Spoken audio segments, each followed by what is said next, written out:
Sir வணக்கம் sir. வணக்கம். தமிழக வெற்றி கழகம் சார்பில் கிறிஸ்துமஸ் விழா நடந்தது. அதுல போயிட்டு ஆர்காட் நவாப் அவர்கள் பேசிய பேச்சு கொஞ்சம் விவாதத்தை கிளப்பி இருக்கிறது. விஜய் போன வாரம் தான் சொல்லிட்டு இருந்தார், தமிழ்நாட்டுல பெண்களுக்கு பாதுகாப்புல சட்டம் ஒழுங்கு பிரச்சனை எல்லாம் இருக்குன்றது. ஆர்காட் நவாப் தமிழ்நாட்டில் பெண்களுக்கு பாதுகாப்பு இருக்கு, சட்டம் ஒழுங்கு சூப்பரா இருக்குமான தமிழ்நாடு அந்த மாதிரி எப்படி பாக்குறீங்க அந்த மேடையில? அதுதான் எந்த ஒரு விடயத்தையும் பேசும் பொழுது நான் சொல்லியிருக்கேன், யூ மஸ்ட் சப்ஸ்டான்ஷியேட் இட். ஒரு விடயத்தை ஒரு அரசியல் தலைவரா நீங்க வந்துட்டு சொல்றீங்கன்னா, அப்ப நீங்க வந்துட்டு அது எப்படி, அதற்கான ஆதாரம் என்ன, அடிப்படை ஆதாரம் என்ன அப்படின்றத வச்சு பேசணும். எந்த ஒரு குற்றச்சாட்டு ஒரு ஒன்லைன் அப்படிலாம் சொல்லிட்டு போகக்கூடாது. அண்ணா பல்கலைக்கழகத்துல ஒரு பெண்ணுக்கு நடந்துச்சு, பொள்ளாச்சியில் அந்த மாதிரி ஒரு நடந்துச்சு, அப்புறம் இங்க ஒண்ணு நடந்துச்சு, ஸோ தமிழ்நாட்டில் பெண்களுக்கு பாதுகாப்பு இல்லை, அப்படி வரக்கூடாது. தமிழ்நாட்டில் பெண்களினுடைய பொதுவான அவங்களுடைய புழக்கத்திற்கு என்ன விதமான இடையூறுகள் அல்லது ஆபத்துகள் பாதிப்புகள் ஏற்படுகின்றன அப்படின்றத வந்துட்டு ஒரு வலிமையா ஒரு ஒரு ஒரு 6 ஆண்டு காலம், 5 ஆண்டு காலம், 4 ஆண்டு காலம் இந்த ஆட்சி இருக்கு, அதை பத்தி அப்படியே சொல்லணும். இவ்வளவு கிரைம் ரிப்போர்ட் ஆயிருக்குது, ஆனா இவ்வளவுதான் பேரு கேஸை ஃபைல் பண்ணிருக்கீங்க, என்ன தண்டிச்சிருக்கீங்க, ஏன் இந்த கிரிமினல்ஸ் வெளில இருக்கிறான் அப்படின்னு சொல்லிட்டு நீங்க பேசுனீங்கன்னா விஜயனுடைய பேச்சை வந்துட்டு யாரும் தட்ட முடியாது. விஜயன்றதுல யார் பேசினாலும் அப்படிதான். ஆனா விஜய் எப்படி சொல்றாருன்னா, எங்களுக்கு தெரியாதா எப்படி இருந்தீங்க ரசிகர் கேட்கிறாரு. அந்த ரசிகன் உங்களை பார்க்க வந்தவன், அவன் என்ன சொன்னான், ஆமா ஆமா இல்ல இல்ல அப்படின்னு அவங்க சொல்லிடுவாங்க. அதை வச்சு இவர் வந்துட்டு என்ன சொல்றாரு, இதுதான் அரசியல், இதுதான் விஜயனுடைய அரசியல். அதை வந்துட்டு அவரும் உடைக்கிறாரு. அவர் ஒரு யதார்த்தவாதி. அந்த பிரின்ஸ் ஆஃப் ஆர்காடு இங்க வந்துட்டு பாத்தீங்கன்னா சென்னை மாநகரத்தினுடைய ஷெரீஃபா இருந்தவர். ஷெரீஃப்னா ஒரு முக்கியமான ஒரு கௌரவமான ஒரு பதவி. அவர் எல்லா ஃபங்க்ஷன்லையும் கலந்துக்கிறார், பலரையும் அவரோட பேசுவார். அந்த அவங்களுடைய அந்த இது இருக்கு இல்லையா, அந்த அவங்களுடைய வார்டர் அந்த இடம் இருக்கு இல்லையா, ட்ரிப்ளிகேன்ல ஜாம் பஜார்ல இருக்கக்கூடிய அந்த இடத்துக்கு போனீங்கன்னா அவங்க வந்து எல்லாரும் கூட்டு விருந்து வச்சு அப்பெல்லாம் பேசுவாங்க. ஸோ பத்திரிகையாளர்கள் இருந்துட்டு சராசரியான அரசியல்வாதிகள் இருந்துட்டு எல்லாருமே அவருக்கு தெரியும், மக்களை தெரியும், மக்கள் என்ன சொல்றாங்கன்றது அவருக்கு தெரியும். அப்ப அவர் வந்துட்டு என்ன சொல்றாருன்னா, தமிழ்நாடு இந்த மாதிரி இந்தியாவிலேயே வந்துட்டு ரொம்ப பொது அமைதி நிலவக்கூடிய ஒரு இடம், சமூக நல்லிணக்கம் நிலவக்கூடிய ஒரு இடம். ஏன்னா மத சமூக நல்லிணக்கம் இருந்ததுன்னா தான் அந்த இடத்துல கலவரம் இருக்காது, அமைதி இருக்கும், முன்னேற்றம், பொருளாதார முன்னேற்றம்.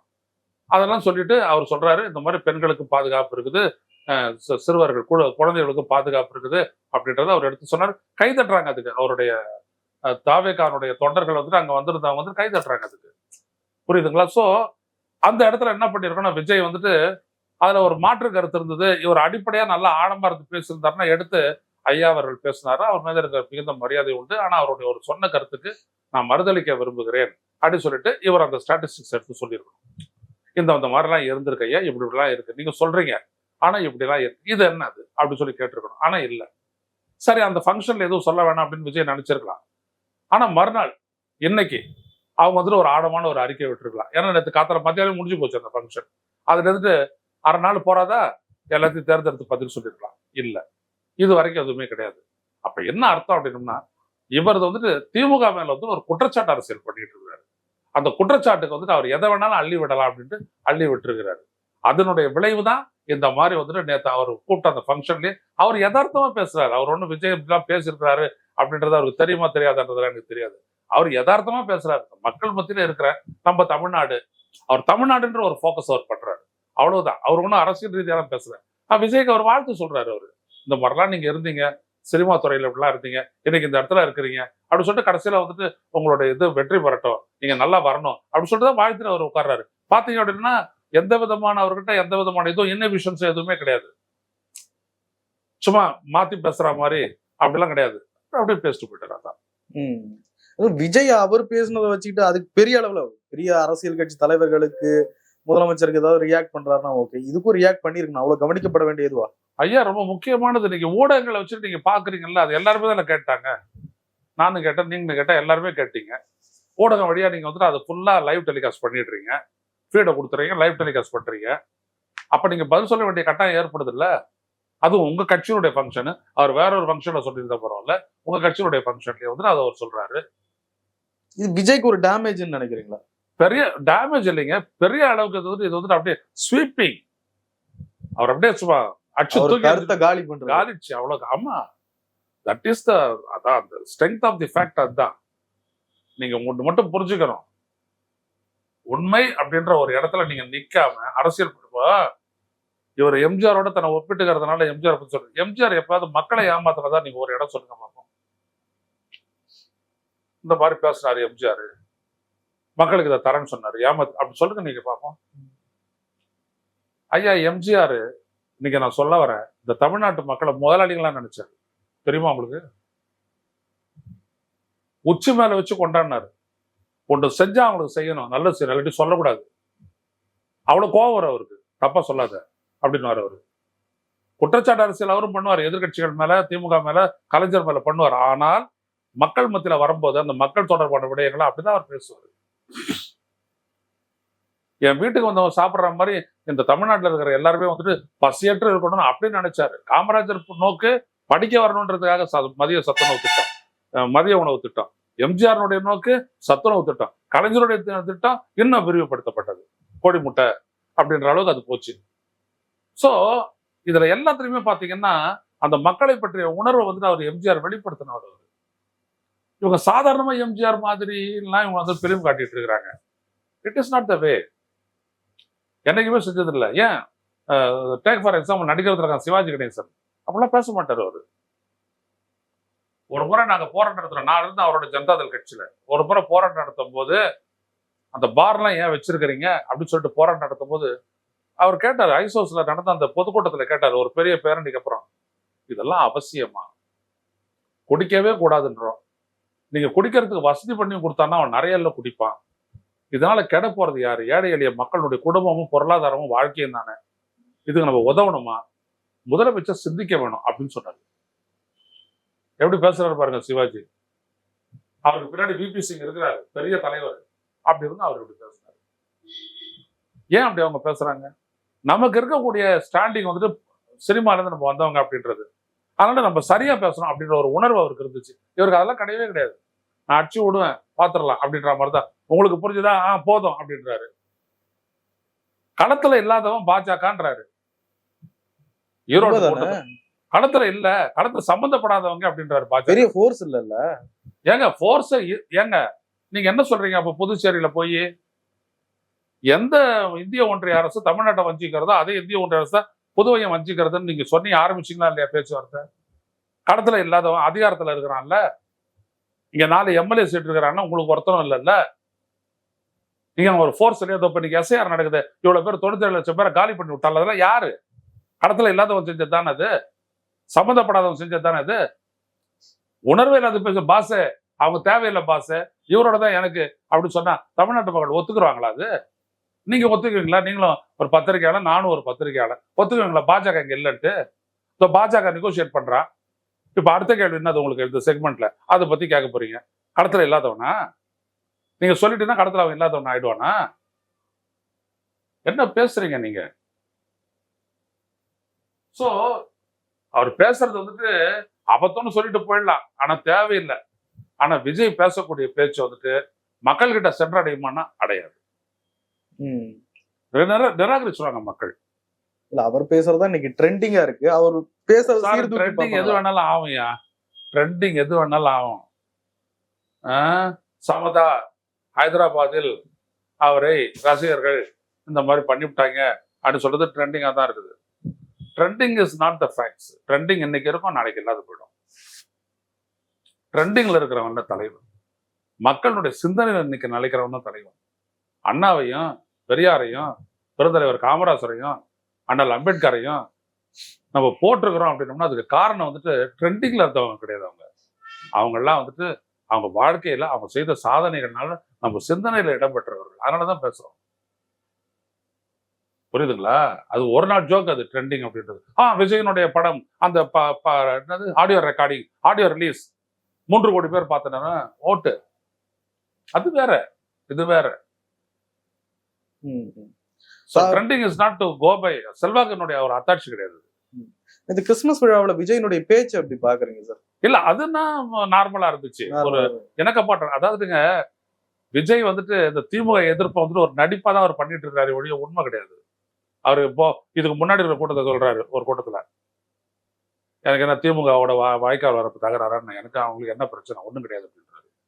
அப்ப மக்கள் பிரச்சனை தானே, அப்ப நீங்க சரியா பேசணும்ல. நீங்க ஸோ விஜய் இந்த இடத்துல வந்துட்ட உடனே அந்த இடம் உணர்ந்து அவர் பேசினாரு.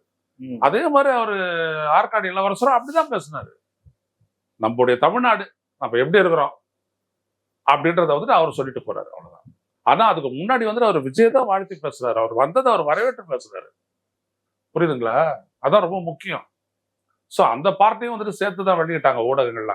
இல்லைன்னா சொல்ல முடியாது, ஊடகங்கள்லாம் சேர்த்து தான் வெளியிட்டாங்க. சமயத்துல காமராஜர் மக்கள் கட்சியும் தமிழ் மாநில காங்கிரஸும் இணைந்து அந்த இணைப்பு விழா நடந்தது. முடிச்சிட்டு தமிழறிவு மணியன் ஒரு விஷயம் சொல்றாரு, 20% ஓட்டு விஜய்க்கு இருக்கு, அதை ஒரு நேர்த்தியா கையாளணும். இந்த சந்தடி சாக்கில் கந்தப்பொடி தூவுறதுன்ற ஒரு பழமொழி கேட்டிருக்கீங்களா?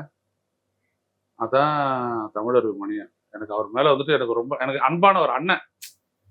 தமிழறிவு மணியன் வந்துட்டு ஐயா எனக்கு வந்துட்டு அண்ணன். ஏன்னா தமிழ் அருவி. புரியுதுங்களா? அவர் வந்தா எழுந்து நின்றுடுவார். அது வேற. அரசியல்ல அவர் மக்கா இல்ல தெரிஞ்சே பண்றாரா அப்படின்றது வந்துட்டு ரொம்ப கஷ்டம். இவரு பெருந்தலைவர் காமராஜருடைய பெருந்தொண்டர். பிஜேபிக்கு ஆதரவா போயிட்டு பேசுறாரு. இந்த ராமசாமியோட போய் சேர்ந்து கெட்டு பாஜக தலைமையில ஒரு கூட்டணி அமைக்க வைகோவெல்லாம் எடுத்துட்டு போயிட்டு சேர்த்து விட்டாரு இவரு. அவங்க அழிஞ்சே போயிட்டாங்க. பெருந்தலைவர் காமராஜருங்க உங்களுக்கு தலைவருங்க. பிஜேபியை வந்துட்டு நீங்க கொண்டாந்து வைப்பீங்களா? RSS பிஜேபி தொடர்பு உங்களுக்கு தெரியாதா? RSS காமராஜர் வீட்டுக்கு தீ வச்சது டெல்லியில தெரியாதா உனக்கு? வரலாறு தெரியாத என்ன நீ பேசுற? தப்பு இல்ல அது. அதெல்லாம் அப்படிதான் இப்போ ஒண்ணு பண்ணிருக்காரு. பாமக பெரிய கட்சி தமிழ்நாட்டுல தெரியும். அவரு கூட இருந்த ஒரு 6 பேர் எடுத்து போய் சேர்த்து விட்டாரு போல. கௌரவர்களுக்கும் பாண்டவர்களும் போர் வந்தப்ப யாரு ஜெயிச்சா? இந்த கதையெல்லாம் வேணாங்க. கூட கிருஷ்ணர் இருந்தாரு. அதுக்கு பின்னாடி இந்த படைகளை நீங்க எடுத்துக்கங்க. படைகளை எடுத்துக்கிட்டீங்கன்னா அந்த பேலன்ஸ் வந்துட்டு பாத்தீங்க அப்படின்னோம்னா அதெல்லாம் வேறங்க. சும்மா அப்படியே பாண்டவர்கள் 6 பேர் மட்டுமே நின்று புல்லு விட்டுட்டு இருந்தாங்க. அப்ப அங்க செத்தவன் எல்லாம் யாரு? அது என்கிட்டயே சொல்லணும் அந்த கதையை? அதெல்லாம் கிடையாது. உண்மை என்ன அப்படின்றது பார்க்கணும். இந்த மக்களுக்கு எதை செய்வதற்காக இவர் வந்தாரு, இவர் செய்வாருன்னு எப்படி மக்கள் இவர் நம்புவார்? அவரு விஜய் வந்தாருன்னா இவ்வளவு விஷயத்தெல்லாம் செஞ்சிருவாரு, இந்த திட்டங்கள்லாம் தீட்டிடுவாரு, இதெல்லாம் நிறைவேற்றுவார் அப்படின்றது அந்த அறிவு அவருக்கு இருக்குது அப்படின்ட்டு தமிழர் மணியன் சொல்லுவாரா? சும்மா விஜய்க்கு 20% ஓட்டுறது 30% இதெல்லாம் கதை. ஏதோ ஈரோட்டுக்கு கரூருக்கு முன்னாடி இந்த கதையெல்லாம் சொல்லிட்டு இருந்தீங்க, இப்பவும் தொடர்ந்து சொல்றீங்க. கரூர்னால அவருக்கு எந்த பாதிப்பு இல்லை, அதான் இப்போ வச்சிருக்கிற நரேட்டிவ். கரூர்னால ஒண்ணுமே பாதிப்பு இல்லை. பரவாயில்ல, ஒரு 41 தான் வந்திருக்காங்க. அதுதான் சிம்பத்தி வந்துருச்சு. 41 பேர் தானே செத்தாங்க, அது ஒரு 410 பேரா இருந்தாலும் நினைப்பாங்க அப்படி நினைப்பாங்க. அப்படி சொல்றாங்க போல. நீங்க ஒரு கூட்டத்தை கூட்டுறீங்க, உங்களை நம்பி வந்தாங்க, ஏதோ காரணத்தினால செத்து போயிட்டாங்க, அந்த இடத்த விட்டு ஓடி போட்டீங்க. ஆனா உங்க மேல சிம்பத்தி வருமா? எப்படி ஓடி பிடிச்சு போறதுக்குள்ள அப்படி சொல்லி சிம்பத்தி வருமா? அமைச்சா இல்ல இதை கேட்கறதுக்கு. மக்கள் வந்துட்டுங்க படிச்சவங்களா இருக்கலாம், படிக்காதவங்களா இருக்கலாம். மார்ஷலை விட நான் வந்துட்டு நிறைய படிச்சவனா இருக்கலாம், மார்ஷலோட அனுபவம் மிக்கவனா இருக்கலாம். ஆனா மார்ஷல் சிந்திக்க தெரியாதவன நான் நினைச்சேன், என்னை விட முட்டாள் உலகத்துல கிடையாது. மார்ஷலும் சிந்திப்பான், சாதாரண உழைப்பாளையும் சிந்திப்பான். ஏன்னா அனுபவம், அந்த அனுபவம் ஒரு மனிதனை சிந்திக்க வைக்கும். அதுதான் அரசியல்ல வாக்க தீர்மானிக்கணும். முதல்ல புரிஞ்சுக்கணும். எம்ஜிஆர் ஓட்டு போட்டாங்க, எம்ஜிஆருக்கு ஏதோ போட்டுட்டு இருப்பாங்க, அது ஒரு அஃபினிட்டி, உண்மை. அதே மாதிரி அஃபினிட்டி கலைஞருக்கு இல்லையா? அதே மாதிரி அஃபினிட்டி பெருந்தலைவர் காமராஜர் மேல இல்லையா? ஐயா பசுமன் முத்துராமலிங்க தேவர் மேல அஃபினிட்டி இல்லையா? எல்லார் மேலேயும் மக்களுக்கு அஃபினிட்டி இருக்கும். ஆனா சிந்திப்பாங்க. இந்த கட்டத்துல நம்ம யாருக்கு ஓட்டு போட்டா என்ன நல்லா இருக்கும்? ஐயா தன்னை சார்ந்து போடுறது மட்டும் இல்ல, தன் மக்கள் எதிர்காலத்தையும் சார்ந்துதான் ஓட்டு போடுவாங்க 90% பேர். அது ஏழை எளிய மக்கள். மேல்தட்டு இருக்குத 10-20% அது லீவ் எடுத்துட்டு ஊருக்கு போயிடும். அதை நம்பி இல்லை இந்தியாவோட ஜனநாயகம். இங்க அண்ணன் துரசாமி இருக்கிற வீடு இருக்கிற இடம் தெரியல உங்களுக்கு? அப்ப சிஐடி நகர், அங்க ஒரு 800 லட்சம் ஓட்டு இருந்தது. நான் அண்ணனோட பேசிட்டு இருப்பேன், எனக்கு ரொம்ப நெருக்கம். அப்ப சொல்றேன், என்னதா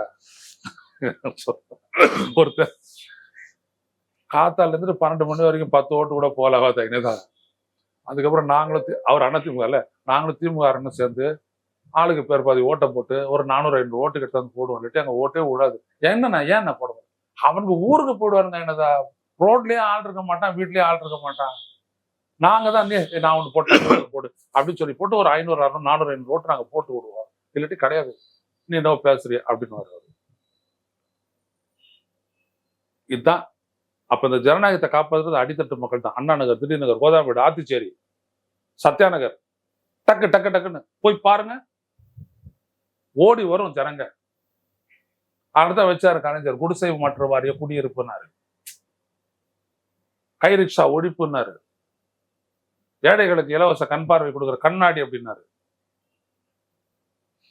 பெரியார் நினைவு சமத்துவபுரம் அப்படின்னாரு. எம்ஜிஆர் ரோட்ல தானே பஸ் போனோம், அப்படி ஊருக்குள்ள போட்டு இப்படி வந்தா கெட்டா போச்சு, எம்ஜிஆர் அப்படி போனாரு. புரியுதுங்களா? இவங்கெல்லாம் இப்படிதான் மக்கள் மனதுல இடம் பெற்றிருக்கிறாங்க. இதே இடத்துக்கு வந்துட்டு இவர் வந்துருவாரு அப்படிலாம் சொல்றதெல்லாம் வந்துட்டு பெரிய ஜோக்கு, அபத்தம். இன்னைக்கு தினத்தந்தி நாளிதழ் முதல் பக்கத்தை பார்த்திருப்பீங்க.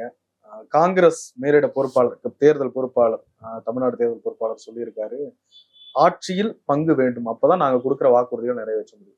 அப்படியே இன்னொரு பக்கம் வந்தீங்கன்னா கன்னியாகுமரியில ஒரு கிறிஸ்துமஸ் ஃபங்க்ஷன் நடக்குது. காங்கிரஸ் எம்பிக்கள், எம்எல்ஏக்கள் வித் ஆதவ் அர்ஜுன், அருண்ராஜ் பங்கெடுக்கிறாங்க.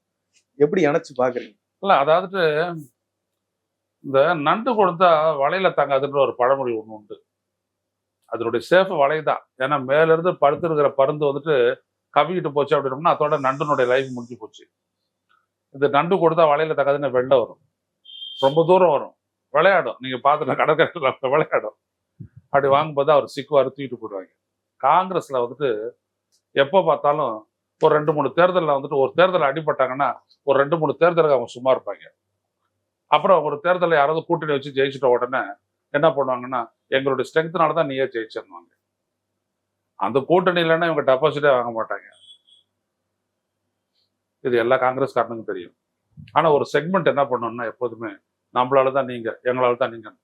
எம்ஜிஆருக்கே சொன்னாங்க, நாங்க இல்லைன்னா ஏது அதிமுக, திமுக, நாங்க எந்த பக்கம் நிக்கிறோமோ அவங்க தான் ஆட்சி அமைப்பாங்க.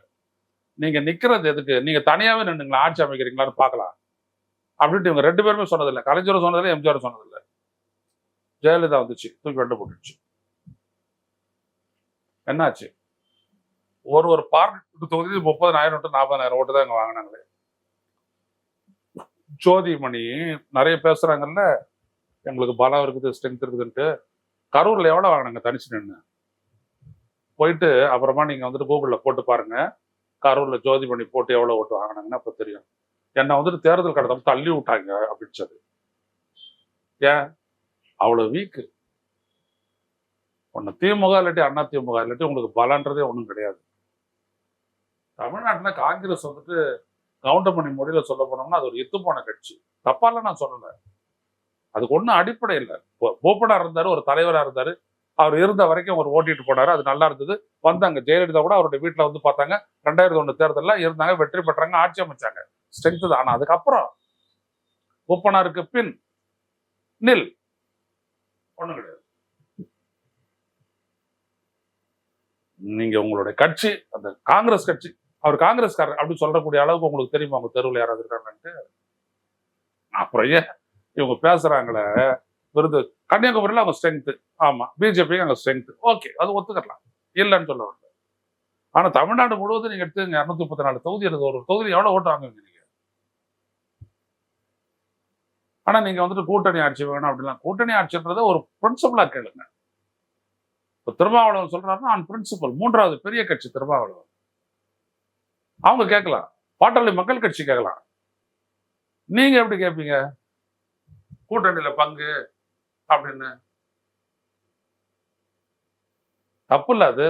ஏதோ ஒரு ஆல் இண்டியா கட்சி, இந்திய அளவுல இந்தியா கூட்டணி அப்படின்றதுனால இந்த ஒரு ஸ்டாலின் 25 சீட்டு கொடுத்தாரு. 2011 எவ்வளவு சீட்ல நீங்க நின்னீங்க? திமுக அலையன்ஸ் 63 சீட்டு. நாம் தமிழர் அப்ப சீமான் பண்ணாரு பிரச்சாரம், 59 தொகுதியில 58 தொகுதியில காலி, மொத்தமே 5 இடம் தான். சீமான் பரப்புரை பண்ணி ஜெயிச்ச ஒரே இடம் பட்டுக்கோட்டை தான். பட்டுக்கோட்டையில என்னாச்சு, கூட சின்னத்துல ஒருத்தர் என்ன முரசு கூட முரசு நினைச்சிட்டு கூடையில குத்திட்டா பாருங்க. அதுல அவர் 30,000 ஓட்டு வாங்கி இவர் தோத்து போயிட்டாரு. இல்லாட்டி 59 சீமான் 100%. புரியுதுங்களா? அதுக்கப்புறம் தான் நம்ம ஒண்ணும் கிடையாது அப்படின்னு அப்பதான் ரியலைஸ் பண்ணாங்க அவங்க. சீமான் இங்க காங்கிரஸை காலி பண்ணவர் அவர் தான், சீமான் தான், நாம் தமிழர் தான் காலி பண்ணி போட்டாங்க. அப்படி பரப்புரை பண்ணாங்க அவங்க. எம் இனத்தை அழித்த காங்கிரஸை தமிழ்நாட்டில் இருந்து ஒழிப்போம் அப்படின்னு சொல்லிட்டு பண்ணாங்க, புடிச்சாங்க.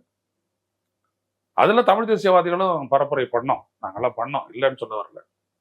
மே 17 திருமுருகன் காந்தி, இந்த மாதிரி ஏகப்பட்ட பேர் தமிழ் தேசியவாதிகள் வந்து பரப்புரை பண்ணி தான் காலி பண்ணோம். எங்க அது எழுந்திருக்காது? நீங்க வந்துட்டு திடீர்னு இன்னைக்கு வந்துட்டு நாங்க வந்துட்டு ஆளும் கட்சியில கூட்டுதெல்லாம் பேச்சா அதெல்லாம் நோண்டிக்கிட்டே இருக்கிறாங்க. ஸ்டாலின் சும்மாவே இருக்கிறாரு. ஏன்னா அவர் என்னன்னா கடைசியா வந்துட்டு பேச போற இடம் ராகுல் காந்தி தானே, அதனால பேசாத இருக்கிறாரு, அவ்வளவுதான். ஸோ அதனால இந்த ஒரு குழு அமைச்சிருக்கிறாங்க. அந்த குழு இங்க வந்து பேச்சுவார்த்தை நடத்தும், டீ குடிக்கும், முந்திரி கத்திரிலாம் சாப்பிடும், போவோம். கடைசியா அங்கேருந்து வரும். இன்னைக்கு என்ன திமுக கூட்டணியில நெருக்கடி அப்படின்னா, கம்யூனிஸ்ட் கட்சி, விடுதலை சிறுத்தைகள் கட்சி, தமிழ்நாடு முஸ்லிம் முன்னேற்ற கழகம், தமிழக வாழ்வுரிமை கட்சி எல்லாமே ஆக்டிவான பொலிட்டிக்கல் பார்ட்டிஸ். இது மட்டும்தான் இன்ஆக்டிவ் பொலிட்டிக்கல் பார்ட்டி. ஆனா இதுதான் நிறைய சீட் வாங்கிது. அவங்களாம் டெய்லி போராடுறவங்க, மக்கள் மத்தியில் இருக்கிறவங்க, பேசுறவங்க, போறவங்க, வர்றவங்க. ஆனா இவங்களுக்கு நிறைய சீட் எதுக்கு? ஆனா அவர் என்ன நினைக்கிறாரு ஸ்டாலின், ஒரு ஆல் இண்டியா லெவல்ல நம்மளுக்கு வந்துட்டு இந்த பாசிசத்துக்கு எதிரான ஒரு மாற்று, அது காங்கிரஸ் இருக்கட்டும், அது ஒரு ராகுல் காந்தி வந்துட்ட உடனே அவ்வளவு தூரம் அவர் இங்கதான் இந்த பாரத் ஜூடோ யாத்ரா அப்படின்ற இடத்துக்கு வந்துட்டு பாத்தீங்கன்னா இவர் ஸ்டாலின் தான் அவருக்கு கொடியை கொடுத்தா தொடங்கி வச்சாரு. ஏன் ஸ்டாலினை பண்ணாரு அண்ணா அப்படின்னாரு? ஏன்? அவங்களுக்கு எப்பொழுதுமே நல்லா தெரியும், இவங்க நினைக்கிறதெல்லாம் வந்துட்டு விஜயோட சேர்வாங்கன்னா நினைக்க மாட்டாங்க. இன்னைக்கு 18 பேர் எம்எல்ஏ, 10 பேர் எம்பி. விஜயோட பேர் தான் கிடைக்குமான்னு வருது. ராகுல் கிட்ட இவங்க போய் நின்னாங்கன்னா விஜயோட போலாம், 10 எம்பி 18 எம்எல்ஏ கிடைக்குமா? இவங்க என்ன சொல்றாங்க, இவங்க 30 எம்எல்ஏ கிடைக்கும் அப்படின்னு சொல்லிடுவாங்க. இவங்க எனக்கு தெரியும், போயிட்டு வாங்கன்னு.